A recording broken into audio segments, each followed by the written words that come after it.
بشنو از گوش دل مثنوی معنوی در ره صدق برتا مصمم شوی. بشنو از گوش دل مثنوی معنوی در ره صدق برتا مصمم شوی. بسم اللہ الرحمن الرحیم، الحمدللہ رب العالمین، والصلاة والسلام علی سیدنا مولانا محمد قائد الغر المحجلین وعلی آلہ واصحابہ اجمعین، اما بعد۔ گزشتہ ہم کو بتایا جا رہا تھا کہ دنیا کو کھیل تماشے کی جگہ بنایا گیا ہے اور یہ دھوکے کا سامان ہے۔ یہاں پر ہر چیز الٹی ہے۔ آخرت حاصل کرنے والوں کے لیے دنیا میں کوئی آرام و آسائش نہیں ہے، اور جو دنیا میں آرام و آسائش ڈھونڈتا ہے اس کو آخرت میں کوئی سکون نہیں ہے۔ اب یہ سیسو کا گیم ہے، ایک طرف نیچے ہوں گے، دوسری طرف اوپر ہوں گے، دوسری طرف اوپر ہوں گے تو اس طرف نیچے ہوں گے۔ دنیا میں جس طرح سے بھی ہو زندگی گزارنا ہے، جو بھی حالات آئیں ان کا سامنا کرنا ہے اور اطمینان کے ساتھ مصیبتوں کو بھی صبر کے ساتھ لے کر چلنا ہے، تو ایسی زندگی گزارنے والے کے لیے آخرت کی زندگی اچھی ہو جاتی ہے۔ دنیا کو اللہ تعالیٰ نے متاع الغرور کہا ہے، دھوکے کا سامان، اور جنت کے بارے میں کہا گیا ہے کہ جنت تکلیفوں سے آراستہ کی گئی ہے۔ تو گویا کہ یہاں پر ایسی صورتحال ہے کہ آگ میں گلزار ہے اور خشکی میں ڈبونے والا پانی ہے۔ فرعون نے دریائے نیل کو جب دیکھا تو پانی ہٹا ہوا تھا، کیونکہ موسیٰ علیہ السلام اور آپ کے متبعین اس سے گزرے تھے تو پانی ہٹ گیا تھا۔ تو فرعون نے بھی یہی سمجھا کہ پانی ہٹ گیا ہے، جب ایک قوم نکل گئی ہے تو میں بھی نکل جاؤں گا، لیکن جب وہ گیا تو پانی مل گیا اور وہ برباد ہو گیا۔ اور دوسری طرف ابراہیم علیہ السلام کو آگ میں ڈالا گیا۔ ابراہیم علیہ السلام کو پتہ تھا کہ یہ آگ ہے، لیکن ابراہیم علیہ السلام یہ جانتے بوجھتے بھی کہ آگ ہے، اس آگ میں جانے تیار ہو گئے اور آگ گلزار بن گئی۔ تو یہ بتایا گیا کہ دنیا میں ہر چیز الٹی ہوتی ہے۔ دنیا داری کرو گے تو آخرت میں کوئی حصہ نہیں ملے گا، اور اگر آخرت کا حصہ چاہیے تو دنیا جتنی مل جائے اس کو لے کر خوش ہو جانا چاہیے۔ بانگ میزد آتش ہے گیجان گول، منم آتش منم چشم قبول۔ اور یہ جو آگ ہے، مصیبتوں کی آگ جو دنیا میں دہکی ہوئی ہے، پریشانیوں کی آگ، یہ پکارتی ہے انسان سے کہ اے احمقو، اے بیوقوف لوگو، اصل میں آگ نہیں ہوں، آگ دکھائی دیتی ہوں، میں تو ایک پسندیدہ چشمہ ہوں، تم کودو تو صحیح۔ مرزا غالب نے اپنے ایک شعر میں ایک مرتبہ کہا کہ رنج سے خوگر ہوا انسان تو مٹ جاتا ہے رنج، مشکلیں مجھ پر پڑی اتنی کہ آساں ہو گئی۔ رنج اور تکلیف، ایک وقت تک رنج اور تکلیف ہوتی ہے، اس کے بعد اگر یہ رنج تکلیف ایک وقت کے بعد اگر ختم نہ ہو تو انسان اس کا عادی ہو جاتا ہے۔ خوگر ہو جانا مطلب عادت اس کی ہو جانا، ہیبیچول ہو جانا۔ اگر زیادہ رنج مسلسل آتا رہے تو انسان کو اسی کی عادت ہو جاتی ہے۔ اب وہ اس کو یوز ٹو ہو جانے کی وجہ سے اس کو رنج دکھائی نہیں دیتا۔ مشکلیں مجھ پر پڑی اتنی کہ آسان ہو گئی، تو مشکلیں اگر ضرورت سے زیادہ پڑ جائیں گی تو مشکلیں آسان ہو جاتی ہیں خود بخود، کیونکہ انسان کو اس کی عادت ہو جاتی ہے۔ چشم بندی کردہ اندہ بے نظر، در مناؤ ہیچ مندیش از شرر۔ اے اندھے، یہ دراصل ایک نظر بندی ہے۔ دنیا میں آرام و آسائش اصلی آرام و آسائش نہیں ہے، اور دنیا کی تکلیفیں پریشانیاں اصلی تکلیفیں پریشانیاں نہیں ہیں، یہ صرف نظر بندی ہے، تم کو ایسا دکھائی دے رہا ہے۔ تو آگ پکارتی ہے، تکلیفیں پریشانیاں پکارتی ہیں کہ آ جا، کود جا ابراہیم کی طرح، چنگاریوں کی فکر مت کر، تو آئے گا تو تجھے پتا چلے گا کہ اس آگ کے اندر ایک گلزار موجود ہے۔ اے خلیل ایجا شرارو دود نیست، جس کے سحرو خود اے نمرود نیست۔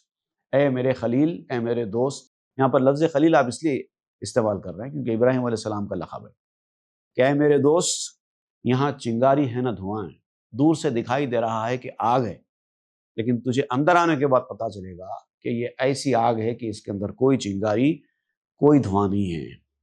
یہ صرف ایک نمرود کا دھوکہ ہے اور جادو کے سوا کچھ نہیں ہے۔ دنیا میں جو تکلیفیں پریشانیاں ہیں وہ اصل میں تکلیف پریشانیاں ہے ہی نہیں۔ کچھ وقت کے لیے آپ کو ایسا لگتا ہے کہ یہ تکلیف پریشانی ہے، لیکن اس کے جو اچھے نتائج سامنے آئیں گے اس وقت پتہ چلے گا کہ ہم جس کو مصیبت سمجھ رہے تھے اصل میں مصیبت تھی ہی نہیں۔ چوں خلیل حق اگر فرزانئی، آتش آب تست تو پروانئی۔ اگر ابراہیم علیہ السلام کی طرح اگر تو بھی عقل مند ہے تو جس طرح ابراہیم علیہ السلام خوشی سے آگ میں چلے گئے تھے تو بھی خوشی سے آگ میں چلا جائے گا، اور اندر جانے کے بعد پتہ چلے گا کہ یہ جو آگ تھی یہ آگ نہیں، یہ تو پانی تھا، اور تو اس کا پروانہ ثابت ہوا ہے۔ آگ میں کود جا، عشق کی آگ میں، محبت کی آگ میں، تکلیفوں کی آگ میں، دین کی آگ میں کود جا، تیرے لیے یہ باغ ثابت ہو جائے گا۔ جان پروانہ ہمیں دارت بدے، کہ دریغا صد ہزارم پر بدے۔ اور جب پروانہ آگ میں جل جاتا ہے تو اس کی جان پکارنے لگتی ہے کہ کاش میرے ہزاروں پر ہوتے اور ہر پر کو میں جلا دیتا۔ شہید کے حوالے سے ایک حدیث شریف میں آتا ہے، اللہ کے راستے میں جب کسی انسان کو شہید کر دیا جائے گا تو جب اس کو اللہ کی بارگاہ میں پیش کیا جائے گا اور اس سے کہا جائے گا کہ تو اللہ کے راہ میں شہید ہو گیا ہے، بتا تیری خواہش کیا ہے؟ تو وہ خواہش کرے گا اللہ سے کہ پروردگار ایک بار پھر مجھے دنیا میں بھیج دے تاکہ پھر میں شہید ہو کر تیرے پاس آؤں۔ وہ جو شہادت کا مزہ ہے وہ میں پھر لینا چاہتا ہوں۔ تو یہ ہے پروانے کی حقیقت بھی۔ پروانہ جب اس راہ میں پر جلا لیتا ہے اور فنا ہو جاتا ہے تو اس کے بعد اس کو پر جلانے اور فنا ہونے کا اتنا مزہ لگ جاتا ہے، وہ کہنے لگتا ہے کہ کاش میرے اور زیادہ پر ہوتے، میں اور سارے پر جلا دیتا۔ تاہمی سوزید ذاتش بے اما، کوری چشم و دل نامحرما۔ تاکہ میں اس راستے میں فنا ہو کر ایک ایسی بقا حاصل کر لوں کہ جس کے اندر کوئی خطرہ نہ ہو۔ یہ بے امان آگ ہے، اس سے جل جاؤں۔ دنیا کی جو آگ ہے وہ بے امان آگ ہے۔ یہ جو آگ ہے جس میں پروانے کو فنا ہونا ہوتا ہے، جس میں پروانہ فنا ہو کر بھی مزے حاصل کرتا ہے، اس کا مقابلہ نہیں ہے۔ لیکن یہ باتیں نامحرموں کو سمجھ میں نہیں آتی، جو دل کے اندھے ہوتے ہیں ان کو سمجھ میں نہیں آتی۔ برمن آرد رحم جاہل اسخری، من برو رحم آرا مزدانشوری۔ ایک نادان ہوتا ہے جس کو روحانیت کی یا اس دنیا کی کوئی خبر نہیں ہے۔ جب آپ کو دیکھتا ہے وہ کہ آپ نے دنیا داری چھوڑ دی ہے، دنیا کی طرف نہیں بھاگتے، دنیا کا کر و فر حاصل کرنے کی کوئی فکر نہیں کرتے، جبکہ وہ دنیا کے آرام و آسائش کی طرف، لگژری کی طرف بھاگ رہا ہوتا ہے، تو آپ کو بیوقوف سمجھتا ہے کہ کیسا بیوقوف انسان ہے، اچھی خاصی زندگی اپنی برباد کر رہا ہے۔ دیکھو تیری طرح کیسے لوگ ہیں دنیا میں، انہوں نے کتنی ترقی کر لی ہے، اور تو ہے کہ یہ روحانیت کی باتیں لے کر اپنی زندگی کو برباد کر کے مصیبتوں میں مبتلا ہے۔ تیرا ساتھی تیرے ہی عمر کا تھا، اس نے کتنی ترقی کر لی، آج کیا نہیں ہے اس کے پاس، تیرے پاس کیا ہے؟ تو روحانیت کرتا رہا، آج تیرے پاس کچھ نہیں ہے، کوڑی کوڑی کو محتاج ہو کے رہ گیا ہے، دیکھ اس کے پاس کیا نہیں ہے۔ تو وہ اس طرح سے آپ کے اوپر ہنستا ہے۔ لیکن مولانا روم فرماتے ہیں اور میں بھی اپنی عقل مندی کی وجہ سے اس پر ترس کھاتا ہوں کہ کتنا بیوقوف ہے، وہ 4 دن کی لگژری کو اصلی لگژری سمجھ کے بیٹھا ہے۔ تو گویا وہ اس کے اوپر ہنستا ہے اور یہ اس کے اوپر ہنستا ہے۔ دنیا داری کرنے والے کو دیندار آدمی، روحانیت کے راستے پر جانے والا آدمی ہنستا ہے دیکھ کر کہ کب تک رہے گی تیری، کب تک یہ بہار نوجوانی، کب تک یہ خیال شادمانی، حاضر آئے گا ایک وہ دن، رہ جائے گی آپ کی کہانی۔ کب تک، کتنے سال تک یہ لگژری کرتے رہیں گے؟ اس کے بعد سب چھوڑنا تو ہے نا۔ تو یہ اس کے اوپر ہنس رہا ہے اور وہ اس کے اوپر ہنس رہا ہے۔ خاصاں ای آتش کے جانے آب ہاست، کار پروانہ بے عکس کار ماست، خصوصاً وہ آگ جو پانی کی بھی جان ہے، جس کے سامنے پانی کی بھی کوئی حیثیت نہیں ہے، ایسی آگ ہے وہ۔ اور پروانے کا معاملہ ہمارے معاملے کے برعکس ہے۔ پروانہ بھی اپنی جان آگ میں جلا کر فنا ہوتا ہے، لیکن جو روحانیت والے ہیں وہ بھی ایک آگ میں اپنی جان جلا کر فنا ہوتے ہیں، مگر دونوں میں فرق ہے۔ اب کیا فرق ہے؟ او ببیند نورو در نارے روت، دل ببیند نارو در نور شوت۔ اب دیکھیے وہ جو ہے پروانہ جب روشنی کے اوپر مرتا ہے تو وہ کیا کرتا ہے؟ وہ سمجھتا ہے کہ یہ آگ آگ نہیں ہے بلکہ ایک نور ہے۔ روشنی کا دیوانہ ہوتا ہے نا، وہ نور سمجھ کر آگ میں جا کر گرتا ہے اور آگ میں جل کے مر جاتا ہے۔ لیکن جو روحانیت والا آدمی ہوتا ہے وہ آگ کو آگ دیکھتا ہے اور آگ ہی سمجھتا ہے، اور اس کے اندر جا کے گرتا ہے تو اس کو نور مل جاتا ہے۔ فرق کیا ہے؟ وہ آگ کو نور سمجھ کے اس کے اندر کودا تھا، لیکن وہ آگ تو آگ ہی نکلی، نور حاصل نہیں ہوا۔ اور یہ پروانہ جو اس راستے کا پروانہ ہے وہ کیا کرتا ہے؟ آگ کو آگ ہی سمجھ کے جاتا ہے، لیکن اندر سے نور اس کو ملتا ہے۔ اب دیکھیے اس کو اور میں آسانی سے سمجھاتا ہوں، کیا کہنا چاہتے ہیں مولانا روم۔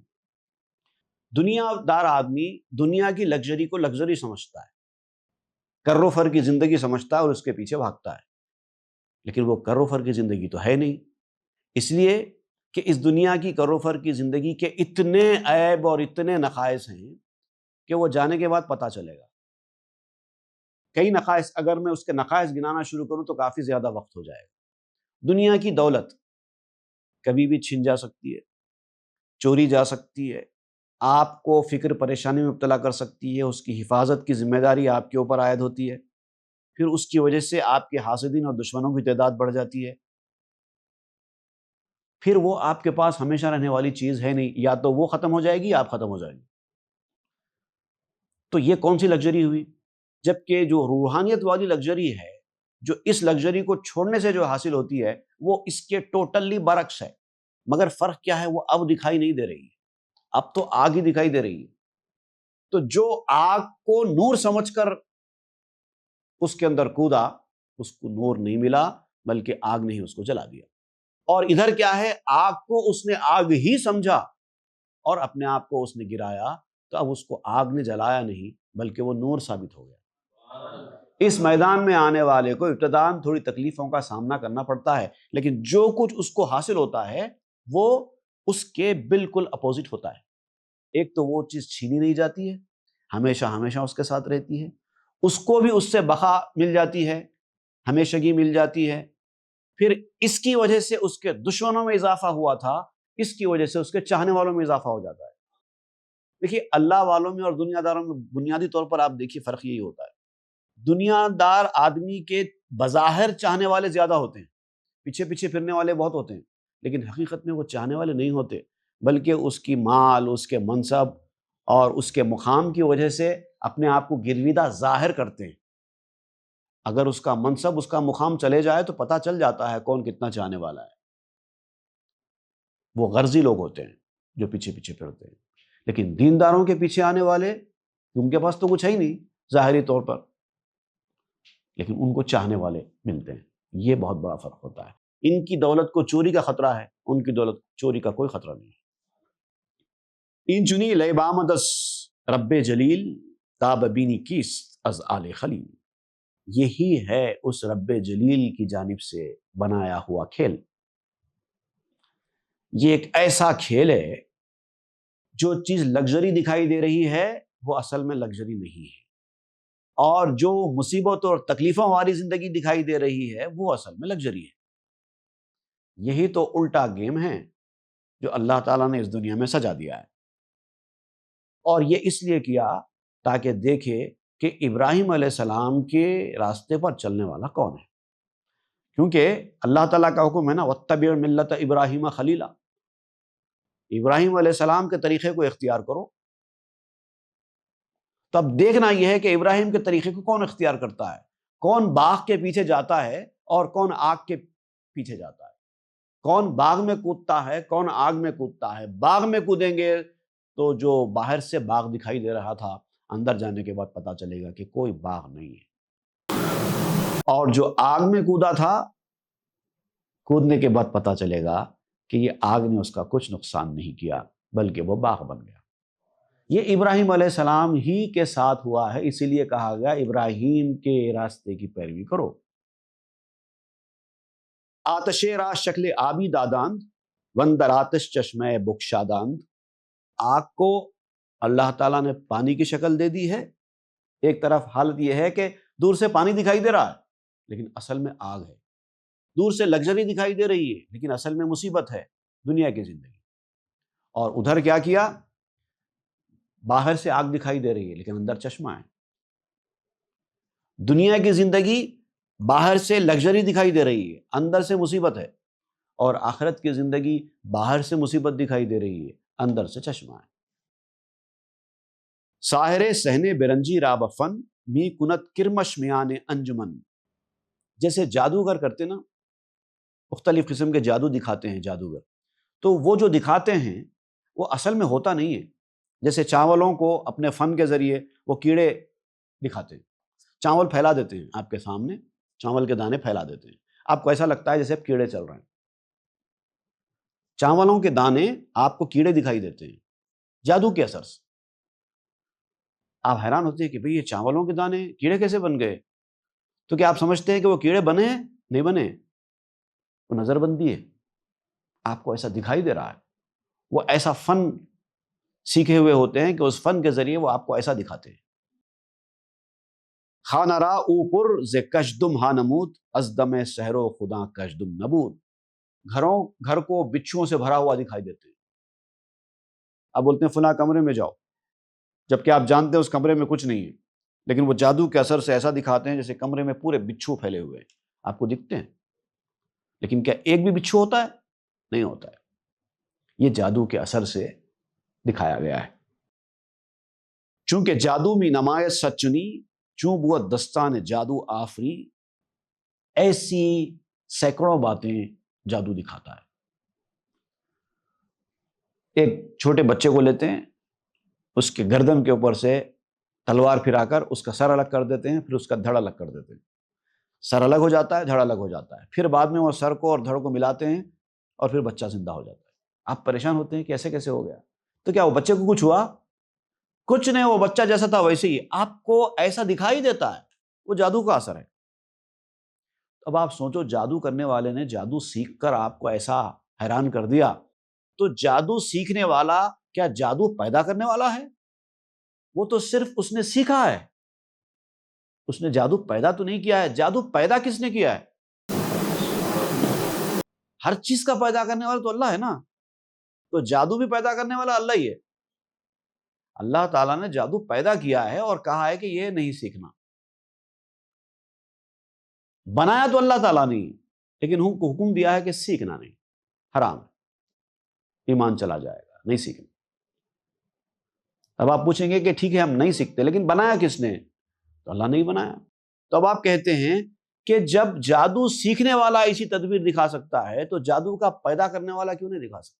اس کی تدبیر کیسے ہوگی؟ لاجرم السحر یزداں قرن قرن اندر افتادند چوں زن زیر پہن۔ اب یہ لامحالہ یہی اللہ تعالیٰ کا جادو ہے جو چل لیتے آ رہا ہے، اور اس جادو کے اثر سے ساری دنیا زیر ہوتی چلی جا رہی ہے، کسی کو کچھ سمجھ میں نہیں آ رہا ہے، سرنڈر ہے پورے۔ چاروں خانے چت کہتے ہیں نا، وہ ہے اللہ کی جو قدرت کے کرشمے ہیں، وہ کسی کو سمجھ میں نہیں آ رہا ہے۔ لاجرم السحر یزداں مرد و زن رفتہ اندر چاہے جاہے بے رسن۔ یہی وہ خدا کا جادو ہے، یعنی خدا کی قدرت ہے، اس کی قوت ہے کہ اس کی وجہ سے مرد و زن، یعنی مرد بھی اور عورتیں بھی، سب ایک ایسے کنویں میں پہنچ گئے ہیں کہ جس کی کوئی رسی نہیں ہے۔ مطلب دنیا ایک ایسا کنواں ہے جس میں سب ڈوبے چلے جا رہے ہیں۔ اچھا دکھائی دے رہا ہے لگژری دکھائی دے رہی ہے، اس کے پیچھے بھاگے جا رہے ہیں، کودتے چلے جا رہے ہیں اس کنویں میں، لیکن ان کو پتہ نہیں ہے کہ ایک ایسا کنواں ہے کہ جس میں کوئی رسی نہیں ہے، اس کا مطلب پلٹ کے آنے کا کوئی چانس نہیں ہے۔ ایک بار ڈوب گئے تو برباد ہو گئے، واپس آنے کا چانس نہیں ہے، نو یو ٹرن۔ ساحراں شاں بندہ بودند غلام، اندر افتادند چوں ساوا بدام۔ یہ جو جادوگر جادو دکھانے والے تھے، یہ بھی ان کے بندے اور غلام تھے، جادو پیدا کرنے والے نہیں تھے، یہ بھی جادو کے بندے تھے، غلام تھے، انہوں نے بھی جادو دکھایا، لیکن جب قدرت کا جادو چلا تو ان لوگوں کا جادو فیل ہو گیا، یہ لوگ بھی جال میں پھنس گئے۔ اللہ تعالیٰ کی چالوں کے سامنے انسان کی چالیں کہاں سے کام کریں گی؟ تم کتنا بھی جادو دکھاؤ۔ اب موسیٰ علیہ السلام کے ساتھ ایسے ہی ہوا نا، جادوگروں نے رسیاں پھینکی، سانپ بن گئے، موسیٰ علیہ السلام نے عصا پھینکا، اژدہا بنا، اور اس اژدہے نے سارے سانپوں کو نگل لیا، کیونکہ وہ اللہ کی جانب سے تھا، اس کا مقابلہ ہی جادوگر نہیں کر سکتا۔ ہی بخاں قرآن بے بھی سحر حلال، سر نگونی مک رہائے کل جبال۔ اور قرآن پڑھو، قرآن میں بھی اللہ تعالیٰ نے اپنے اس حلال جادو کا تذکرہ کیا ہے۔ یہ جو ہے دنیا میں جو جادو سیکھا جاتا ہے، جو شیطانی اثر سے ہے، یہ حرام جادو ہے، لیکن اللہ تعالیٰ جو چالیں چلتا ہے اس کو مولانا روم کہتے ہیں حلال جادو۔ یہ حلال جادو کے کرشمے کو دیکھو، یہ کیسے ان کے جادو کے اثرات کو برباد کر دیتا ہے۔ تم کتنے جادوگروں کو لے کے آ کے رسیاں ڈالو، لیکن جب اللہ والے کا عصا پڑتا ہے تو کوئی رسی اپنا اثر نہیں دکھاتی۔ کتنے خطرناک جادو کیوں نہ دکھاؤ، اللہ کی چال کے سامنے کوئی چال کامیاب نہیں ہو سکتی۔ سورہ ابراہیم میں ہی آیت نمبر 46 میں اس کا ذکر کرتے ہوئے اللہ تعالیٰ نے فرمایا وَقَدْ مَكَرُوا مَكْرَهُمْ وَعِنْدَ اللَّهِ مَكْرُهُمْ وَإِنْ كَانَ مَكْرُهُمْ لِتَزُولَ مِنْهُ الْجِبَالُ۔ وہ چال چلتے ہیں اور اللہ تعالیٰ کے پاس بھی ان کے چالوں کا جواب ہے۔ اللہ کی چالوں کا مقابلہ کہاں سے کر سکتے ہیں؟ چاہے ان کی چالیں، ان کا مکر، ان کا فریب، ان کا دھوکہ اس قدر شدید کیوں نہ ہو جو پہاڑوں کو ہلا دے، اگر وہ اپنے جادوئی طاقتوں سے، شیطانی طاقتوں کی مدد لے کر اگر اتنی بڑی طاقت بھی حاصل کر لیں کہ پہاڑ ہلا دیں، تب بھی اللہ کی طاقت کے سامنے کچھ کام کے نہیں ہے۔ اسی لیے آپ نے دیکھا ہوگا کہ جو اللہ والے ہوتے نا، وہ کسی جادو سے، کسی آسیب سے، کسی سے ڈرتے نہیں ہیں۔ دم ہے تو آ جاؤ، مقابلہ کرو، ایسی زور سے کہتے ہیں۔ شیاطین آ رہے ہیں، جناتوں کا سایہ ہو رہا ہے، یہ ہو رہا ہے، وہ ہو رہا ہے، پریشانیاں آ رہی ہیں، وہ کہتے ہیں کہ آنے دو، کچھ نہیں ہوتا، دیکھیں کہ کیا کرتے ہیں، کچھ نہیں کر سکتے ہمارا، کیونکہ ہم اس مکر کے سائے میں ہیں جو اللہ تعالیٰ چلتا ہے۔ من نیم فرعون قائم سوئے نیل، سوئے آتش میرمم ہم جو قلیل۔ اب یہ لوگ کہتے ہیں کہ ہم فرعون نہیں ہیں کہ دریائے نیل کی جانب آ جائیں۔ دنیا دریائے نیل ہے جو اپنے اندر آنے والے کو دکھاتی ہے کہ پانی نہیں ہے، لیکن جب وہ آتا ہے پانی مل جاتا ہے۔ دنیا ایسی ہے، دنیا آپ کو اپنی طرف راغب کرتی ہے اور اچھے اچھے خوبصورت مناظر دکھاتی ہے، آپ کو اٹریکٹ کرتی ہے، آپ لالچ سے اس کی طرف چلے جاتے ہیں اور یہ سمجھتے ہیں کہ اندر پانی کچھ نہیں ہے، راستہ بنا ہوا ہے، میں نکل جاؤں گا، لیکن جیسے آپ جاتے ہیں پانی مل جاتا ہے۔ تو آپ کہتے ہیں کہ میں فرعون تھوڑی ہوں جو اس طرح اس پانی میں جاؤں گا۔ سوئے آتش میں روم ہمچو خلیل، میں تو آگ کی طرف جانے والا ہوں، خلیل اللہ کی طرح میں آگ کے راستے پر جاؤں گا، اور یہ جانتے ہوئے جاؤں گا کہ یہ آگ ہے، تکلیف دہ راستہ ہے، لیکن مجھے پتا ہے جب میں جاؤں گا اس راستے پر، تکلیف دہ راستے پر، تو اس کے بعد یہ آگ گلزار بن جائے گی۔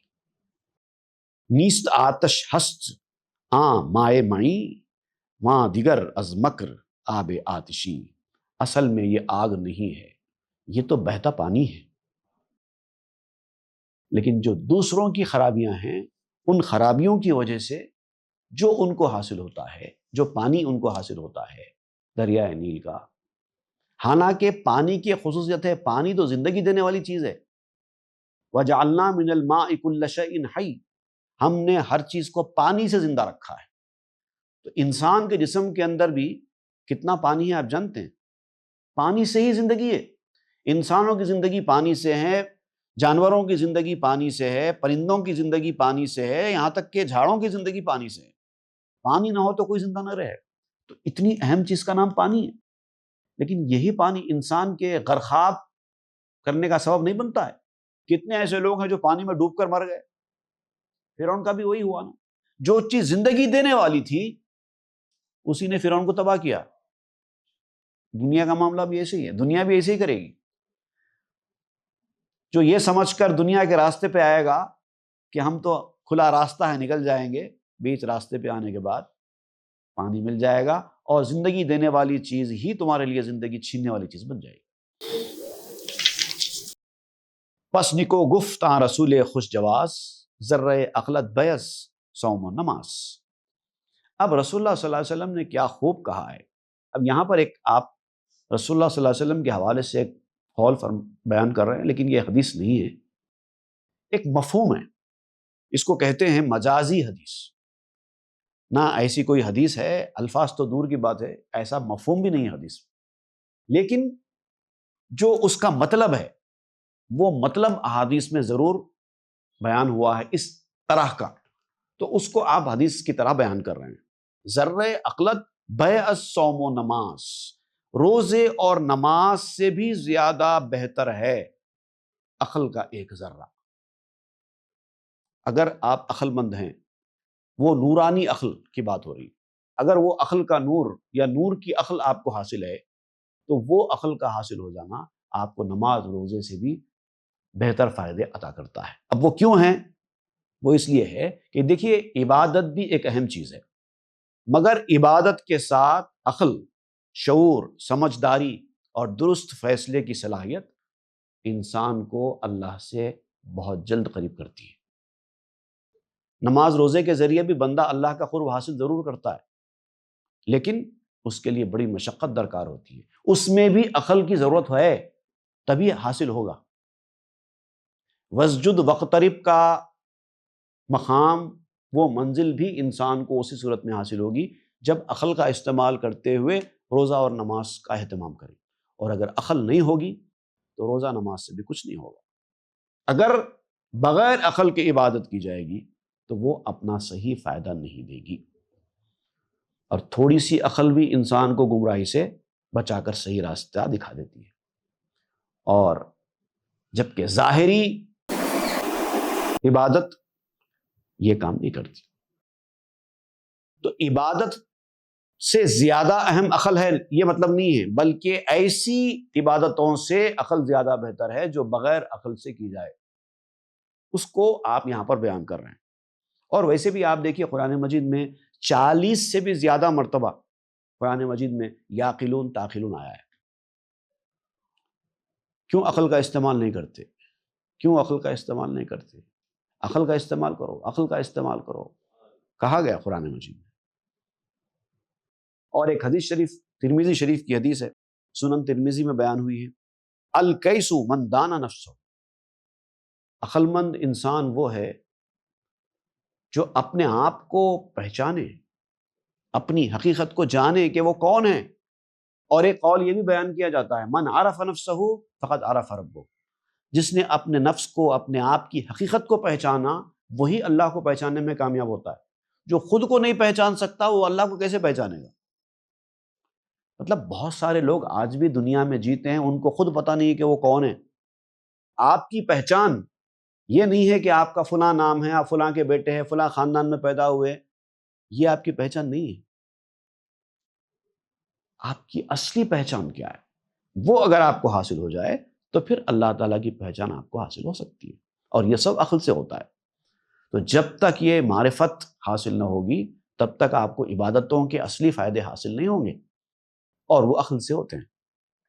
زاں کے عقلت جوہرست ای دو عرس، این دو در تکمیل آن شد مفترس، کیونکہ عقل جو ہے نا وہ جوہر ہے، اور یہ دونوں عرض ہیں، نماز روزہ یہ خالی سبسٹنس ہے.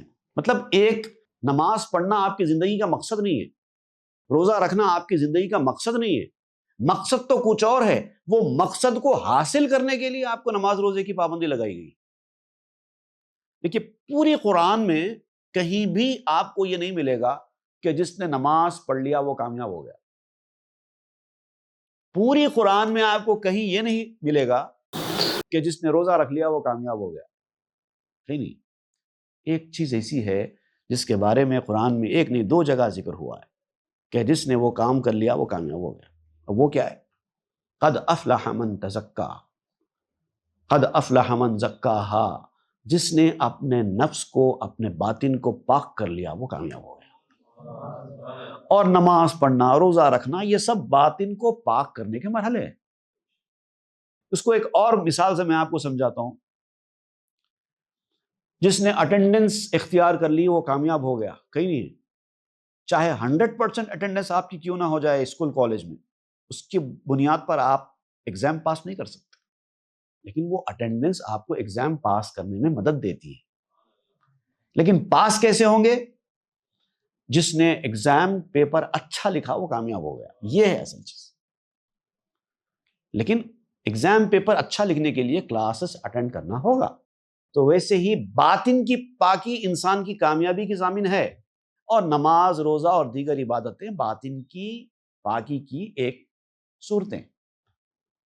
اصل نہیں. اصل تو باطن کی پاکی ہے، اور یہ عقل کے بغیر حاصل نہیں ہوتی. اس کی تکمیل کے لیے دونوں چیزیں فرض کی گئی ہیں، نماز روزہ. ای دو در تکمیل آ شد مفترس، اس کو تکمیل کرنے کے لیے یہ چیزیں فرض کی گئی ہیں، کیونکہ اس سے وہ چیز حاصل ہوتی ہے. تاجلا باشد مرا آئی نرا کہ صفا آیت زطاعت سی نرا، تاکہ وہ نماز روزے کی پابندی سے آپ کا دل جلا پائے، آپ کے دل کا آئینہ صاف ہو جائے. کیونکہ عبادت ریاضت سے دل کی صفائی ہوتی ہے. اصل چیز دل کی صفائی ہے، نماز روزہ نہیں ہے. لیکن نماز روزے سے دل کی صفائی ہوتی ہے، اس لیے یہ فرض کیے گئے. یہ چیز کو سمجھو. لیک گر آئینہ عزبن فاسدست، سے خلارا دیر باز آرت بدست. اب اس میں ہوتا کیا ہے؟ دو قسم کے لوگ ہوتے ہیں. ایک کے بارے میں کہا گیا لیک گر آئینہ عزبن فاسدست، سے خلارا دیر باز آرت بدست، واگزی آئینہ کو اکیسست، اندکے سیخل گری اورا بسست. اب یہ دو قسم کے لوگ بیان کیے گئے ہیں. دنیا میں ہر انسان ایک لیول کا نہیں ہے، ایک کیٹیگری کا نہیں ہے، ایک بساط کا نہیں ہے. کچھ لوگ ایسے ہوتے ہیں جو بہت زیادہ انٹیلیجنٹ ہوتے ہیں نا. اسکول کالج میں بھی آپ نے دیکھا ہوگا کہ کچھ اسٹوڈنٹس بہت زیادہ انٹیلیجنٹ ہوتے ہیں. تھوڑی سی ان کو تعلیم دے دو، وہ تیزی کے ساتھ کیچ کر لیتے ہیں، پڑھ لیتے ہیں، آگے نکل جاتے ہیں. جبکہ بعض بچوں کے پیچھے بہت محنت کرنی پڑتی ہے. ان کے ذہن میں بات جاتی نہیں ہے، 4 5 بار سمجھانا پڑتا ہے. اسی طریقے سے اس دنیا میں بھی ایسے ہی ہے. انسان کے دل مختلف قسم کے ہیں. کسی کا دل تھوڑا خراب ہو گیا ہے، اس کو تھوڑا سا صاف کر دو صاف ہو جاتا ہے. لیکن کسی کے دل زیادہ خراب ہو گئے ہیں، ان کے پیچھے زیادہ محنت کرنی پڑے گی، بہت محنت کرنی پڑتی ہے. اس کے باوجود بھی، شدت کی محنت کرنے کے باوجود بھی آئینہ ویسا صاف نہیں ہوتا جیسا ہونا چاہیے. ایسے بھی لوگ ہیں دنیا میں. لیکن کچھ آئینے ایسے ہوتے ہیں جس میں صرف ایک پالش مار دو، ایک ہاتھ مار دو، صاف ہو جاتا ہے، تھوڑی سی محنت کے ساتھ صاف ہو جاتا ہے. ویسے انسانوں کے دلوں کا حال بھی ہے. کچھ ایسے بندے ہوتے ہیں جن کے اوپر تھوڑی محنت بھی کافی ہو جاتی ہے، لیکن کچھ ایسے ہوتے ہیں جن کو بہت محنت کرنا پڑتا ہے، تب بھی جیسا صاف ہونا ہے ویسا ان کا دل صاف نہیں ہوتا. کیونکہ آئینہ اصل سے اگر خراب ہے، ابتدا ہی اس کی خراب ہے، ان بورن گندگی ہے، تو پھر وہ اس کے صاف صفائی کا مرحلہ بہت دیر سے تکمیل پاتا ہے. کچھ ٹیلنٹ جو ہے انسان ڈیولپ کرتا ہے دنیا میں، لیکن کچھ ٹیلنٹ ایسے ہیں جو انسان کے ہاتھ میں نہیں ہے، وہ قدرتی طور پر ہے. ویسے ہی دلوں کی صفائی کا معاملہ بھی ہے. کچھ لوگ دل کی صفائی محنت کر کے حاصل کرنے میں کامیاب ہو جاتے ہیں، کچھ لوگ محنت کرنے کے بعد بھی کامیاب نہیں ہوتے، اور کچھ لوگ تو ایسے ہوتے ہیں جو بچپن سے ہی ایسے صاف شفاف ہوتے ہیں، صرف ان کے اوپر ایک پوچھا مار دو کافی ہو جاتا ہے. تو اس لیے جو تربیت کرنے والے لوگ ہوتے نا وہ ہر کسی کو اپنے حلقے میں داخل نہیں کرتے، یہی وجہ سے ہر کسی کو اپنے حلقے میں داخل کر لیں گے تو پھر ان کے پیچھے بہت محنت کرنے کے بعد بھی وہ نتائج حاصل نہیں ہوں گے، اس لیے نہیں لیتے، کیونکہ اب ان کو دوسرے کام بھی ہیں، دوسرے پروجیکٹ بھی ہیں۔ اگر وہ اس طرح سے یہی کام کرتے رہیں گے تو پھر وہ دوسرے کام جو ہے وہ کیسا کر پائیں گے؟ اس لیے وہ پہلے چیک کرتے ہیں کیا کہ تھوڑی محنت سے کام اس کا بن سکتا ہے تو میں لے لیتا ہوں، نہیں اگر اس کے پیچھے زیادہ محنت ہے اور تب بھی اس کے صاف ہونے کا کوئی چانس نہیں ہے، اس کو اپنے ہاتھ میں نہیں لیتے، نہیں بھائی نہیں چاہیے، آپ کسی اور جگہ جائیے، بھیج دیتے، کیونکہ ان کا کام ہی یہی ہے دلوں کو صاف کرنا۔ اور وہ آئینہ جو زیادہ ذہین ہے، انبورن ٹیلنٹ کے ساتھ دنیا میں آیا ہے، تھوڑی سی محنت درکار ہوتی ہے، اس کو تھوڑی سی صفائی اس کے لیے کافی ہو جاتی ہے۔ ویسے بندے جب آتے ہیں فوری اپنے حلقے میں لے لیتے ہیں ان لوگوں، اس کے پیچھے زیادہ محنت نہیں لگے گی، تھوڑی سی محنت پہ کام ہو جائے گا۔ تو یہ قدرتی طور پر انسانوں کے اندر یہ ہوتا ہے اور کوئی اس کا انکار نہیں کر سکتا۔ اب یہ جو تفاوت ہے، یہ جو فرق ہے عقلوں کے اندر کا، بعض لوگ کہتے ہیں کہ نہیں جو جتنی محنت کرے گا محنت سے دلوں کی صفائی ہوگی، ان بون کچھ بھی نہیں ہے، محنت کریں گے تو ہوگا، نہیں کریں گے تو نہیں ہوگا، بعض لوگ ایسا کہتے ہیں۔ اور بعض لوگ ایسا کہتے ہیں کہ نہیں محنت سے کچھ بھی نہیں ہوتا، یہ خود انہیرنٹ ہوتا ہے، قدرتی طور پر ہی ہوتا ہے، انسان کا کچھ بھی عمل دخل نہیں ہے اس کے اندر، یہ کہتے ہیں۔ حالانکہ ایسا ہے نہ ویسا ہے، کچھ لوگ ایسے ہوتے ہیں، کچھ لوگ ویسے ہوتے ہیں۔ اب اس کی تفصیل مولانا روم بیان کریں گے، وہ انشاءاللہ ہم آئندہ کے درس میں پڑھیں۔ وصلی اللہ تعالیٰ علی خیر خلق سیدنا محمد وآلہ واصحابہ اجمعین والحمد للہ رب العالمین۔ تاب کے در لگے تیرگی میں روی، بہر توبہ درائے شباب خوی، بشنو از گوش دل مثنوی معنوی، در رہے صدق برتا مصمم شوی، بشنو از گوش دل مثنوی معنوی، در رہے صدق برتا مصمم شوی۔